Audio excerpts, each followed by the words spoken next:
Vous remarquerez qu'il n'aura pas fallu 3 jours au gouvernement dans cette rentrée parlementaire pour d'ores et déjà dégainer le 49.3. La Première ministre ouvre donc la saison des 49.3 autoritaires. Nous, la NUPES, de notre côté, ouvrons notre saison de la censure populaire en déposant, en tant que NUPES, une motion de censure immédiatement ce soir, suite à ce 49.3. Ce 49.3, il n'arrive pas sur n'importe quel texte. Nous sommes sur un texte de programmation des finances publiques qui donne une orientation budgétaire. Et cette orientation budgétaire est la pire qui ait jamais été faite dans notre pays, puisqu'on parle de 70 milliards d'économies sur le dos des Français et des Françaises d'ici à 2027.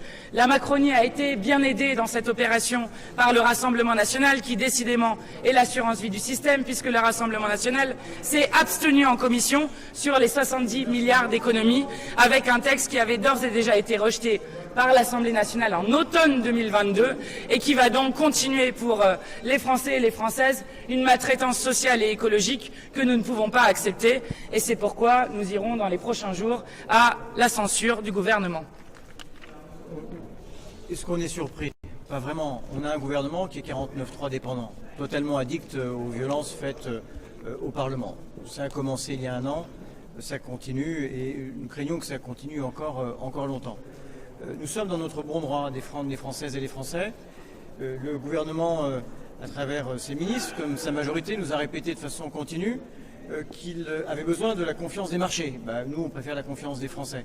Des Français qui n'ont que leur travail pour vivre et dont le gouvernement a programmé sur de longues années qu'ils feraient les poches à travers une réduction de leurs droits sociaux plutôt que d'aller chercher la solidarité là où elle peut être sollicitée, c'est-à-dire dans les poches des grands groupes et des grandes fortunes. Eh bien, rien ne change avec ce gouvernement de quelques-uns, eh bien, nous serons les députés de tous les autres.